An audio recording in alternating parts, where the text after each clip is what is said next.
अगर तुम में हिम्मत हो कि 1000 लोग तुम्हारे पीछे खड़े हों तो तुम सिर्फ एक ही जंग जीत पाओगे। अगर 1000।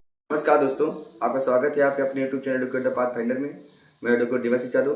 दोस्तों, जो लोग मेरे चैनल पहले विजिट करना चाहे सब्सक्राइब कर लें और बेल आइकन बटन क्लिक करना भूलें ताकि हमारे डेवलप के वीडियो आगे सबसे पहले पहुंचे।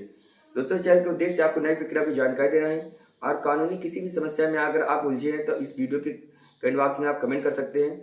इसके अलावा भी अन्य किसी भी मुद्दे पर आपको अगर कोई कानूनी जानकारी चाहिए, सलाह चाहिए तो वीडियो कमेंट बॉक्स में आप कमेंट करें, अपने सवाल टाइप करें, हम आपको जवाब अवश्य देंगे। आज हम आपको यदि कोई भी इलिजिटरेट अर्थात कोई भी नाजायज संबंध से उत्पन्न हुआ बच्चा है तो क्या वह अपने पिता से गुजारा भत्ता प्राप्त कर सकता है। सुप्रीम कोर्ट ने एक महत्वपूर्ण 20 साल पेंडिंग मामले की सुनवाई करते हुए यह कहा है कि यदि कोई भी व्यक्ति जो अपने विवाहेतर संबंध में था उससे उत्पन्न हुआ पुत्र अपने पिता से गुजारा भत्ता का अधिकारी है, लेकिन इस मामला में कुछ ऐसे रोचक तथ्य जिसकी वजह से सुप्रीम कोर्ट ने इसकी गुजारे भत्ते की मांग खारिज कर दिया। पुत्र ने अपने ऐसे पिता पर दावा दाखिल किया था जिसके पास कोई भी सबूत नहीं थे और उसने यह सुप्रीम कोर्ट से मांग किया था कि उसे डीएनए टेस्ट कराया जाए और उसके जो जैविक संबंध पिता से हैं उसको हासिल करे जाए और उसके आधार पर उसे गुजारा भत्ता का अधिकारी बनाया जाए, क्योंकि वह एक गंभीर समस्या की बीमारी से गुजर रहा था। पहले तो आपको बता देते हैं कि कब किन परिस्थितियों में एक नाजायज पुत्र अपने पिता से गुजारा भत्ता प्राप्त कर सकता है।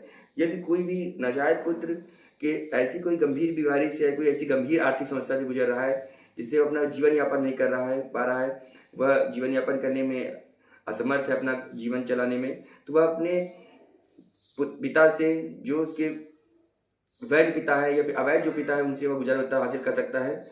लेकिन सुप्रीम कोर्ट ने इस विशेष मामले में सुनवाई करते हुए कहा कि किसी भी व्यक्ति के जीवन में आंतरिक हस्तक्षेप करना यह कानूनी उल्लंघनता है। किसी व्यक्ति की निजता को सुरक्षित रखना कानून की प्रमुख जिम्मेदारी है। किसी व्यक्ति का डीएनए टेस्ट करा करके उसकी जैविक पिता होने की घोषणा करना न्यायिक जो प्रतिफल का ये उल्लंघन है। तो इस प्रकार से ये प्ली को खारिज कर दिया और कहा कि यदि अगर पुत्र के पास सीधे संबंध या बर्थ सर्टिफिकेट या फिर कोई ऐसे दस्तावेज महत्वपूर्ण जो उसे साबित करते हो, क्योंकि एविडेंस एक्ट की धारा 112 के अंतर्गत यदि आपके पास कोई ऐसा कंक्लूसिव एविडेंस आपके पास नहीं होता है कि वह आपके पिता हैं, तो सिर्फ डीएनए टेस्ट करा करके किसी को जैविक पिता बनाना उस व्यक्ति की मूल अधिकारों का उल्लंघन है, यह कोर्ट उसकी अनुमति नहीं देता है। इस प्रकार से यह मुकदमा खारिज कर दिया।